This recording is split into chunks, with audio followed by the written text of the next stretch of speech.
I am the king of racing, Bretonnia, my racetrack.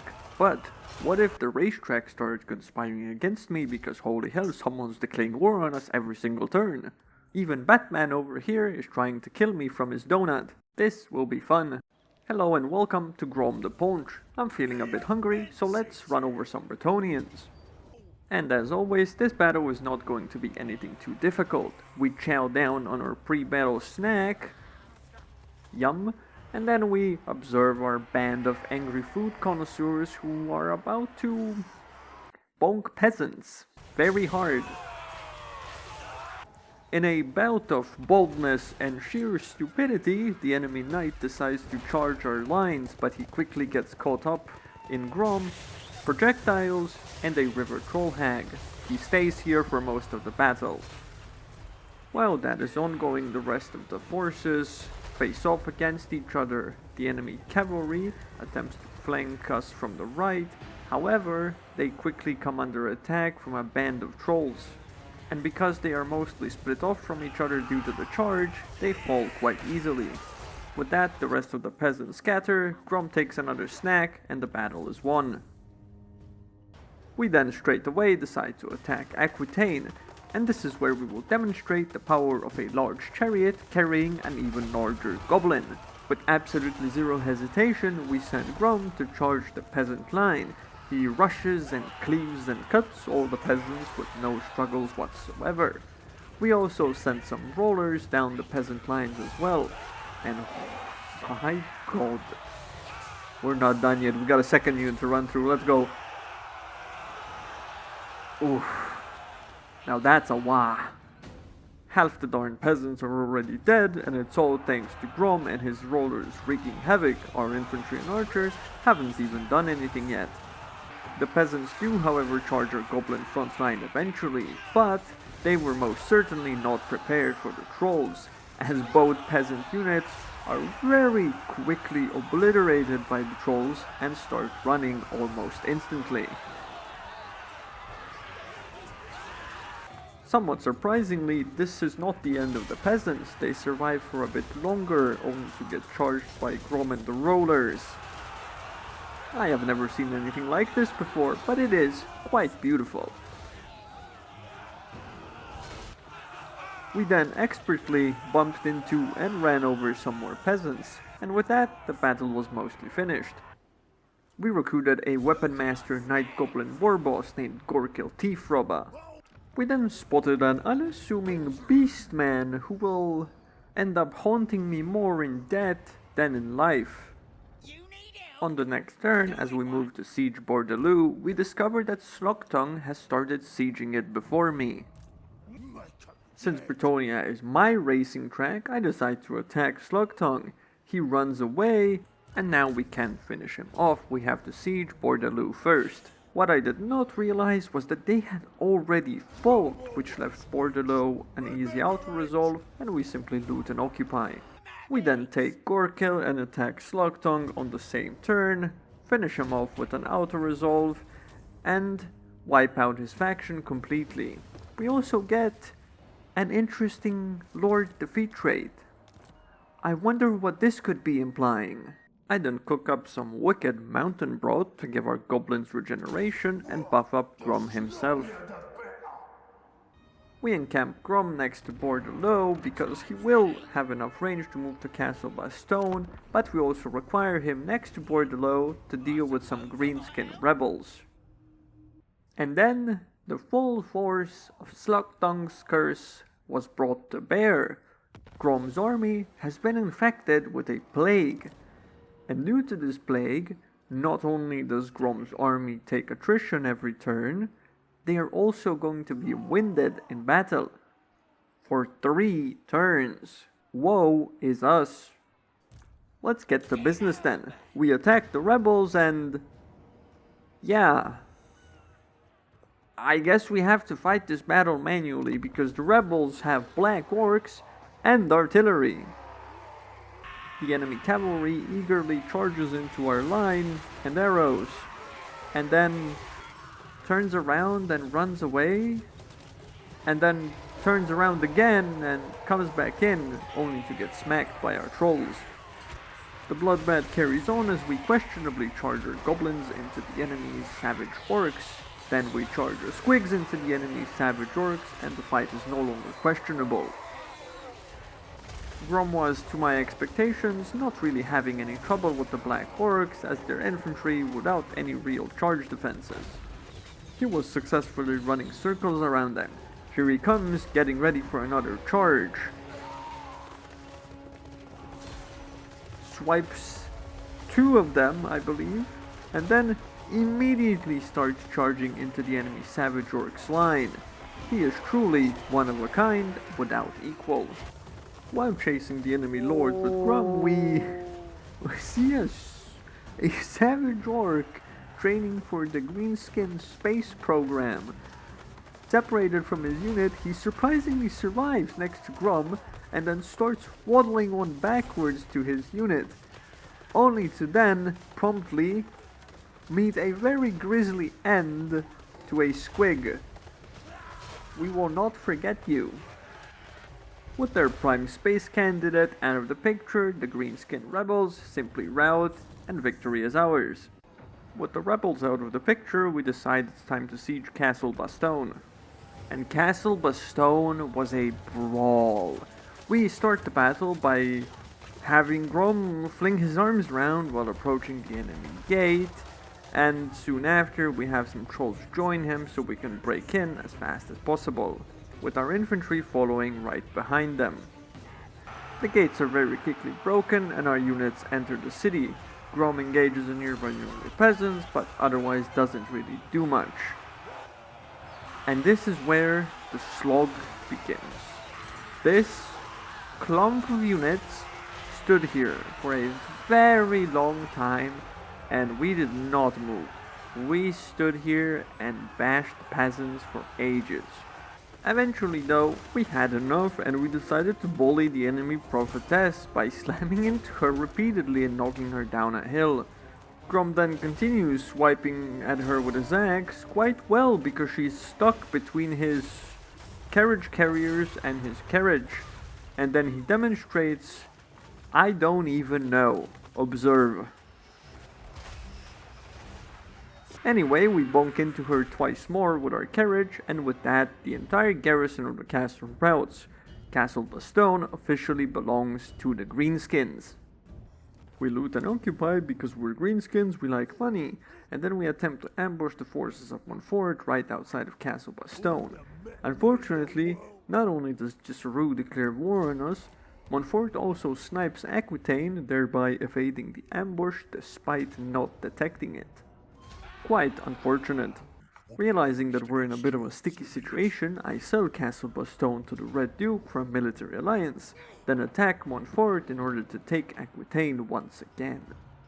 The battle begins, and though I would like to keep our infantry lines from colliding with the enemy, because we have incoming reinforcements, we send Grom in regardless to attempt to catch some of their cavalry. He does not do so well, and we pull him out right away. The enemy commander knight once again charges into our front line, but little does he know, all of our infantry has anti-large, spear or not. Unfortunately for us, our archers get flanked by some cavalry while the front lines are clashing against each other. However, we have a special arcane item that allows us to summon a rogue idol, which then proceeds to do rogue idol things. This, coupled with our anti-large and our decently strong infantry compared to the peasants, almost instantly wins us the battle. The peasants start to run, and victory is ours once again. I was actually pleasantly surprised to see how little losses we took. During the end turn, Gisserou tried to pull a fast one on us and ambush us, but we decided to counter-ambush them instead, and then we declared a war on Carcassonne. The problem with declaring a war on Carcassonne, to my dismay, was that Mousillon refused to join the war and broke our military alliance. I will definitely not forget this one. Immediately after, the Fey Enchantress moves into our territory, and the forces of Gisserou evade the ambush, so I reposition my ambush to try to catch the Fey, and once again, we do not catch our intended target, we catch a random marching army of the Fey. I opt to auto-resolve it because I would like to wipe this entire army out. However, on the same turn, the Fae attacks Aquitaine and poor Gorkil literally dies. I am sorry. Meanwhile, Jisru is doing whatever the hell Jisru is doing. Anyway, we decide to attack Aquitaine, and it's time to fight the Fae in a field battle. Now, the enemy army in this battle had two threatening pieces, possibly, of course, the Fae Enchantress because of her magic, and a unique legendary hero from Mixu's Legendary Lords mod, Sir Almaric de Gaudaron, who has perfect vigor and has some pretty decent stats even without his charge bonus included. After some waiting, our reinforcements started pouring into the battlefield, wave 1, wave 2, and then shortly after, wave 3. We had a horde that was, at this point, overpowering the Bretonnian count. And under the cover of the enemy's blessed trebuchets, our massive line spanning the entire battlefield began its march. We truly did cover the entire line. Every Bretonnian had his gobbo. The battle began with a masterful charge from Grom the Paunch himself, who promptly decided to get the hell out of there because he doesn't want to duel the two knights. As he was pulling off his racing antics, running over dozens of peasants, the lines of greenskins and Bretonnians started to clash. All across the battlefield, goblins, trolls, and even a summoned rogue idol were beating down peasants. And surprisingly enough, the peasants were almost dead right away. They couldn't really hold against any of the buffed greenskin units, and most of them were either almost routing or routing completely.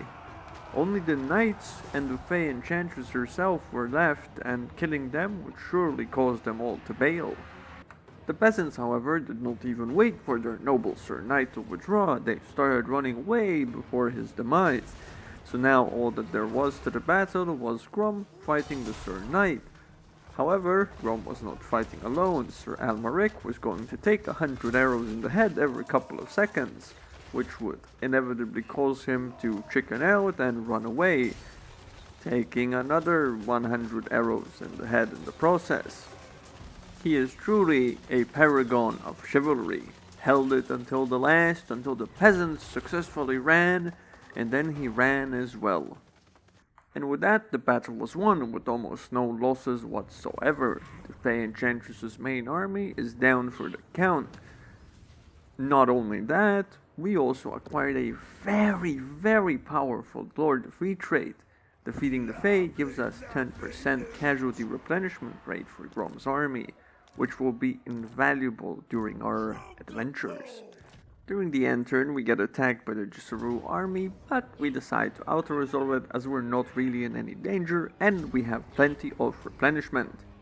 We take out another band of spawned rebels, and then we decide to recruit some more bikes, a very useful tool that will help us later. Over the end turn, Mr. Chilfroy de Artois declares war on us, Jisru initiates a siege of Port-de-Loup, and Carcassonne sacks Aquitaine. We break the siege with a very simple auto-resolve, which wipes out Jisru and gives us the Trickster's Helm, a very useful armor item. We immediately move out to punish the Aquitaine sacking army, auto-resolve it, and that's another army of the Fae Enchantress down. After that, it was very simple to just auto-resolve and loot and occupy Brionne. Batman has joined the fight. We leave an army in the back at Port-de-Loup because it's our most important city so far. We put Grom in front of Castle Carcassonne to raid because he doesn't have enough range, and we put Scragga Spitebacker in ambush stance next to Brionne, hoping for a very interesting outcome. And we get a very interesting outcome. The Fae Enchantress sacks Brionne and marches next to the ambushing army, which means that we are guaranteed to catch it with Grom reinforcing. We do exactly that, and we auto-resolve her because we've already beaten her once and she was much stronger at that time. And at long last, it was finally time to lay siege to Castle Carcassonne itself. So anyway, I started blasting. We wasted no time in launching our artillery on top of the peasants, and our lovely trolls were sent forward in a conga line to bash down the gates. They'll get there eventually. It did not take long for one of the gates to be broken and for our cavalry, chariots, and Grom himself to walk in and start bonking the peasants. At this point we had pretty much free reign to do whatever we want inside the walls. We summoned our rogue idol and used our newly acquired purple sun spell to cause absolute devastation on the Bretonnians. All along the wall we had units engaging the enemies. Once again the battle had turned into a massive brawl in a little corner of the settlement. Greenskins and Bretonnians were dying all around, but we were gaining the upper hand over time. Slowly over time, the battlefield started making its way into the inner layers of the city as we pushed in more and more. With our legions of damaging spells, debuffing spells, spirit leeches, so on and so forth, the Bretonnians were bound to be losing this fight.